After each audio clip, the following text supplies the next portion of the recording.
औज़ुबिल्लाहिमिनश्शैतानिर्रजीम बिस्मिल्लाहिर्रहमानिर्रहीम। Hello viewers, कैसे हैं आप? मैं हूं अज़मत मुस्तफ़ा और आप देख रहे हैं मेरा यूट्यूब चैनल अज़मत व्लॉग। आज हम वीडियो में जिस टॉपिक के बारे में डिस्कस करने जा रहे हैं वो एक टैक्स की एक किस्म है और वो है विद होल्डिंग टैक्स। हमें बहुत सी इंक्वायरीज भी मौसूल हुई हैं इस बारे में कि विद होल्डिंग टैक्स क्या होता है। तो इसी लिए मैंने सोचा कि इसको जो है इस टॉपिक पे एक वीडियो बनाई जाए ताकि लोगों को आसानी से इस बारे में इल्म हो जाए कि विद होल्डिंग टैक्स क्या होता है। इससे पहले जिन लोगों ने अभी तक मेरा यूट्यूब चैनल सब्सक्राइब नहीं किया तो वो सबसे पहले मेरे यूट्यूब चैनल सब्सक्राइब कर लें ताकि मेरी हर आने वाली वीडियो आप तक बासानी पहुँच सके। तो हम डिस्कस कर रहे थे जी कि विद होल्डिंग टैक्स क्या है। विद होल्डिंग टैक्स और एडवांस टैक्स ये सेम है, यानी कि आप कह सकते हैं कि विद होल्डिंग टैक्स को एडवांस टैक्स भी कहते हैं या एडवांस टैक्स को विद होल्डिंग टैक्स भी कहते हैं। विद होल्डिंग टैक्स से मुराद होता है जैसा कि विद होल्ड इंग्लिश का लफ्ज़ है और इसका मतलब होता है किसी चीज़ को रोकना, रोक के रखना। ये एक ऐसा टैक्स है जो कि आप यूँ कह लें कि आप ना भी देना चाहें या आपको पता भी नहीं होता तो आपको वो टैक्स आप अदा कर देते हैं। आसान अल्फाज में कि ये एक ऐसा टैक्स है कि वो लोगों ने देना ही देना होता है। हुकूमत ने तरीका ही ऐसा बनाया हुआ है कि जी लोगों ने वो टैक्स जो है वो ऑटोमेटिकली वो पहले टैक्स देंगे तो फिर वो काम जो जिसके बारे में वो काम करना चाह रहे हैं वो काम मुकम्मल होगा, जो चीज़ लेना चाह रहे हैं वो चीज़ लेंगे। यानी कि जिस बारे में हुकूमत ने जहाँ जिन इदारों को जिन कामों में पाबंद किया हुआ है कि ये टैक्स पहले काट लें आप, टैक्स लेने के बाद फिर जो है वो आप जो है वो उस सारिफ का वो काम करें, या अगर वो चीज़ जो दे रहे हैं वो आप उस बंदे को वो चीज़ तब दें जब आप पहले टैक्स ले लें। यानी कि कहने का मुराद ये है आसान अल्फाज में कि आपके किसी भी काम करने के या जिनके बारे में हुकूमत ने स्पेसिफ़िकली मेंशन किया है कि इसमें पहले जो आप इनकी रकम जो है वो रोक लें, इनसे रकम वसूल कर लें टैक्स की मद में, तो फिर जो है वो जो इदारा होता है वो रकम जो है वो वहाँ से वसूल कर लेता है सारिफ से और उसके बाद वो FBR में वो टैक्स जो है वो जमा करवा देता है। तो ये है जी withholding tax. Withholding tax को जी इसको TDS भी कहते हैं, टैक्स डिडक्टेड एट सोर्सेज।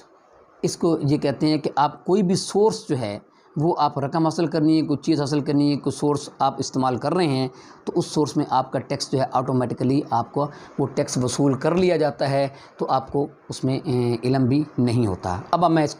आपको इसकी मिसाल देता हूँ कि कौन से अब आपके जैसे आप कोई बिजली का बिल जो है वो अदा करते हैं, आपके इल्म में भी होता है कि जी टैक्सेस हैं, लेकिन उसमें आपका ये एडवांस टैक्स भी उसमें शामिल होता है जो कि इसमें वो काट लिया जाता है। इसके अलावा अगर आप कोई मोबाइल वगैरह का जब लोड करवाते हैं, जब कोई आप उसमें कोई पैकेज करवाते हैं तो उसमें भी आपके टैक्सेस जो हैं वो काट लिए जाते हैं। जैसा कि मैंने पहले कहा कि इदारे को कहा हुआ होता है कि आपने सारफ का टैक्स जो है वो काट लेना है। टैक्स आपने जितनी रकम आप अपने काम के लिए ले रहे हैं उस टैक्स में उसको शामिल करेंगे, प्लस टैक्स को शामिल करके आपने सारफ को वो टैक्स को प्लस करके उसकी कीमत जो है बतानी है कि इतने पैसे आपका लगेंगे, ताकि सारफ को ये पता हो कि मैं इतने पैसों में एक चीज़ ख़रीद रहा हूँ, लेकिन वो टैक्स भी उसके बीच में जो है वो अदा कर देगा। तो इसलिए आपको पता है कि आप रूटीन में मोबाइल के जो लोड करवाते हैं, मोबाइल का जो बैलेंस करवाते हैं उसमें टैक्सेस आपके वो काटे जाते हैं। तो ये विद होल्डिंग टैक्स है, ये एडवांस टैक्स है। तो ये बिजली के बिलों में जैसे का, और जो सैलरी पर्सन है उनकी सैलरी से भी टैक्स जो है वो काटा जाता है, उनको टैक्सेस वगैरह काट के उनको सैलरी दी जाती हैं, तो वो जो है वो विद होल्डिंग टैक्स है। वो जो है जो एडवांस टैक्स है, पहले टैक्स काट के फिर जो है वो जितने भी मुलाजमीन हैं सरकारी मुलाजमीन उनको सैलरीज दी जाती हैं। तो ये था जी विद होल्डिंग टैक्स, ऐसा टैक्स जो कि हुकूमत ने आपसे, आप इन अदर वर्ड्स कह लें कि आपसे वो ज़बरदस्ती वसूल कर लेती है। वो जो इदारा होता है उसे कहा होता है कि जी आपने इतनी रेशो रखनी है टैक्स की, तो ये आपने टैक्स काट के फिर जो है इस सारफ का ये काम करना है या इसको फिर जो है आपने ये सर्विसेज जो है वो प्रोवाइड करनी है, तो वो टैक्स आपका ऑटोमेटिकली कट जाता है। तो आप वो टैक्स जो है वो आप खुद ही उसको वो जो आप समझ लें कि आप उसको अदा ना चाहते हुए भी आप उसको अदा कर देते हैं। अब लास्टली हम देखते हैं जी कि क्या कोई ऐसी सूरत भी है कि ये जो एडवांस टैक्स जो कि हुकूमत हमसे ले लेती है और इन जैसा कि मैंने पहले कहा इन अदर वर्ड्स कि हमारी मर्ज़ी के बगैर ना चाहते हुए जैसा कि हुकूमत ये लाजमी हो जाता है कि वो टैक्स हमें दे देते हैं, अदा कर देते हैं, तो ऐसी सूरत भी है कि ये टैक्स हमें वापस मिल जाता है। तो इसमें आपको ये टैक्स वापस मिल सकता है। उसके लिए ज़रूरी है कि आप फाइलर हों। फाइलर होने के बाद आप हर साल जो अपनी रिटर्न फाइल करें। आप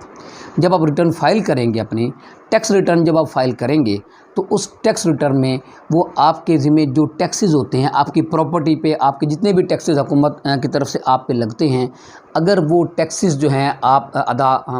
वो कर लेते हैं और टैक्सेस अदा करने के बाद ये जो रिटर्न जो है, जो आपका एडवांस टैक्स या विद होल्डिंग टैक्स जो है, ये अगर इजाफी हो जाते हैं, यानी कि वो तो पहले आपके हुकूमत के वो जितने भी, क्योंकि जब भी आप टैक्स रिटर्न फाइल करते हैं तो वो सारे आपके बिल्स वगैरह साथ लगते हैं आपके, उसमें पता चलता है कि आपने एक साल में आपने कितना जो है मोबाइल यूज़ किया है, कितना ये बिजली के बिल होते हैं, और उसके अलावा जितने भी आपके वो प्रॉपर्टीज़ की मामलात होते हैं, यानी कि एक तो हो गया ना कि जितने आपके एसेट्स हैं उस पर आपका टैक्स लग जाता है, और एक वो है जो आपने साल में आपने हुकूमत को, ये आपको एक बात जो अहम बात है, मोस्टली लोगों को नहीं पता कि वो हुकूमत को टैक्स दे रहे होते हैं। जैसे आजकल मोबाइल हर बंदा इस्तेमाल कर रहा है, लोड हर बंदा करवाता है, पैकेज हर बंदा करवाता है, तो वो जो हर बंदा है वो टैक्स दे रहा है, ठीक है। अगर वो फाइलर हो जाए, फाइलर की सूरत में आपको ये वापस मिल सकता है उस सूरत में कि अगर आपकी जो प्रॉपर्टीज़ हैं, आपके एसेट्स हैं, वो उस पर जितना टैक्स बनता है, अगर वो टैक्स जो है वो आपका विद होल्डिंग टैक्स जो है, आपका एडवांस टैक्स जो है उस टैक्स से बढ़ जाता है, तो फिर वो आपको टैक्स रिटर्न हो जाता है, फिर वो आपको टैक्स वो वापस मिल जाएगा। लेकिन इसके लिए शर्त ये है कि आपको फाइलर होना पड़ेगा। ये जो फैसिलिटी है ये फाइलर के लिए है। अगर आप फाइलर नहीं हैं और आप टैक्स रिटर्न फाइल नहीं करते, हर साल आप टैक्स रिटर्न जब फाइल नहीं करेंगे, उसमें क्या पता चलेगा कि आपके कितने एसेट्स के मालिक हैं, आपने पूरे साल में कितना बिल होल्डिंग, कितना जो है वो एडवांस टैक्स जो है वो पे किया हुआ है। तो फिर जब इसी बात का पता नहीं चलेगा तो आपका रिटर्न वाली बात का तो सवाल ही पैदा नहीं होता। तो इसके लिए अगर आप विद होल्डिंग टैक्स अपना एडवांस टैक्स वापस लेना चाहते हैं तो उसके लिए ज़रूरी है आपको फाइलर होंगे। जब फाइलर होंगे तो उसमें पता चल जाएगा कि आपका असल टैक्स आपकी प्रॉपर्टीज़ पे कितना बनता है और आपका टैक्स कितना हुकूमत वसूल कर चुकी है, एडवांस टैक्स की मद में, विद होल्डिंग टैक्स की मद में कितना टैक्स वसूल कर चुकी है। और जब वो देखती है हुकूमत, उसमें जब सारा उसका कैलकुलेशन की जाएगी तो आपके अपने टैक्स से अगर वो विद होल्डिंग टैक्स बढ़ जाएगा, ज़्यादा हो जाएगा, तो वो विद होल्डिंग टैक्स वो एडवांस टैक्स आपको वापस मिल जाएगा। तो ये था जी withholding tax. Withholding tax क्या होता है, किस तरह हुकूमत वसूल करती है, और वह विद होल्डिंग टैक्स जो है वो क्या वापस मिल सकता है, इस टॉपिक के बारे में आज हमने बड़ी तफसील से डिस्कस किया। मैं उम्मीद करता हूँ कि इस हवाले से आपको कुछ ना कुछ आगाही हासिल होगी। इसके साथ मुझे इजाज़त दीजिए। अल्लाह हाफ़िज़।